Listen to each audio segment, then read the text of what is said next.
Hey everybody, welcome back to Doc G's Reloading. Today I'm going to talk about Red Hill Tactical Holsters. So, as I mentioned in my previous video, I got this new thumb rest here. Kind of see it from the side here. Got this new thumb rest right here for my Atlas Artemis. I'm going to try it. Rules in USPSA say I can, as long as it's not mounted to the frame, I can use it. So,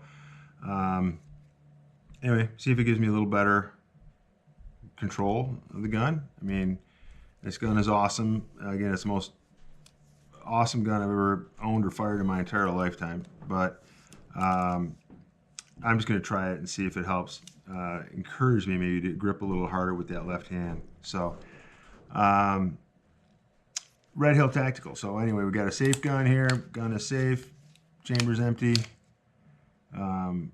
Look and feel. Stick your finger in there. Nothing. So we're good. Gun is safe. Talked about my shielded safeties on here that I had that I installed myself here. Those are working great. So anyway, for this, this is my first holster here by Red Hill Tactical, and I mean, this thing is 2 layers, very thick. I did a review on these before, but I'm just going to do it on this one as well because I had to order a new one because of this thumb rest. But these are, double layer, very incredibly stiff plastic slash polymer slash composite. I don't know what it is, but super rigid. Never had trouble with these holsters, never marred my gun, never caused any problems during a competition. You can get these, and these are black DLC. I got the new ones in stainless steel. They also come, I think, in a brass. So there's a bunch of different options in the way you want to. You can even have just a screwdriver screw if you want to for these. These are a little extra depending on what you get. But anyway, this is my old holster. This has got the Henning Group T1000 connector to it. So that's my old Artemis one. You can see the difference here. So here's the old one, and then here's the new one. So big difference in, I'll just compare them top to top here. So big difference in how much room you need when you add that thumb rest. So this is the one with the thumb rest. So what's really nice is, again, this gun just slides in there so beautifully. It doesn't move around. It doesn't wiggle. It doesn't shake. This is with minimal tightening of these. I mean, you can tighten it down if you want to and have even more retention, but I don't know why you'd need to. But you can see here, so with that addition of the thumb rest, let's see if I can angle it a little bit better there for you. There you go. So with that thumb rest in there, you can kind of see that I needed to have extra clearance because that sticks out quite a bit. So I ordered it with that option because on this one, it won't even go in. It stops right there. So, which again, that's because I've added something new to the gun and it's not going to fit. So that, of course, this would not be allowed in any competition, not even a club event, because my trigger's exposed. So that's completely unsafe. So I got that one, and I'm going to hang on to it just in case I ever go back. If I ever go back to just the regular, take the thumb rest off. But that's the beauty of this. I could use this one with or without the thumb rest. It doesn't matter. And it kind of pushes the gun out a little bit further away from me, which is kind of nice. Because I got these big fat hands that I can then get in there without any problem. That's the other thing I love about Red Hill Tactical stuff is not only does it fit my gun like a glove. This is for the Artemis. This is designed for the Artemis, Atlas Artemis. Not only does it fit in there perfectly, and again, never marred, never scratched, never done, I mean, absolutely anything cosmetically in any way. It's never scratched my gun or anything. Not only that, but they are incredibly rigid. They come in a tremendous number of options, which is, I mean, this is just EMT red. So this is EMT red interior, EMT red exterior. Same with this one. You could get EMT red exterior, black interior.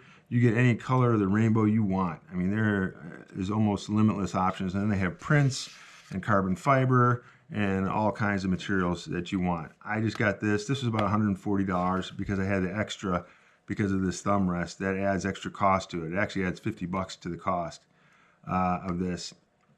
because of the thumb rest and the fact that they have to then make it wider to fit.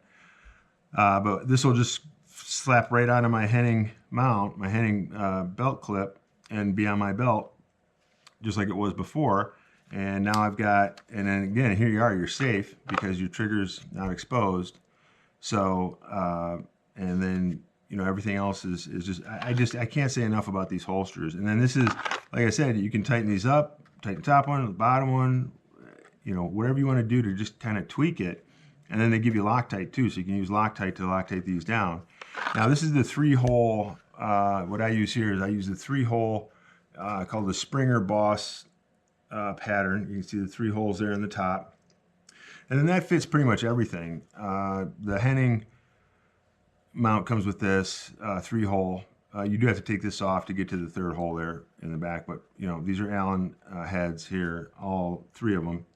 But these are just unbelievable holsters, most fantastic holsters. I've used Blade Tech and Comtech and all those. I've used 5 or 6 different holster manufacturers, and these are worth every single penny. I mean, the construction, the craftsmanship, the design, and again, I don't use the word brilliant very often. I use it to say that John Browning was brilliant and Albert Einstein were brilliant.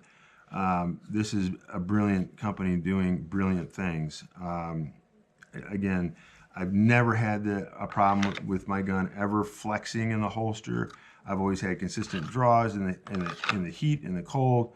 The gun just comes right out. I can use a race holster, but I like a regular holster. I've always used a regular holster, and I've gotten so used to it that adding a race holster is probably only going to cut 0.1 off my draw time, so I'm not going to bother doing that. Plus, I think this emulates a regular, you know, holster that you would carry, and you know, is more realistic of a real holster, of course, because it is. It's not those speed holsters. So you're, you know, pulling up and going out as opposed to just coming straight out. But again, for me, I can draw just as fast as everybody else on my squad. So, and usually that's never an issue in an event anyway, because you're usually not doing a static draw. You're either stepping in or you're moving as you're drawing. So really, the race, I never understood the whole race holster thing. I don't think it gives you that much of an advantage. And anyway, back to Red Hill Tactical. Like I said, this is for the Atlas Artemis. I just got this yesterday because of the thumb rest, because I added that thumb rest to it. And I can't wait to get out and use it on the range. I'm sure it's gonna be perfect, just like the other one was. It was really, you know, no difference except for the width of it because of the thumb rest. But Red Hill Tactical holsters for competition, wouldn't buy anything else. That's all I have to say. All right, thanks for watching Doc G's Reloading, and let me know if you have any questions.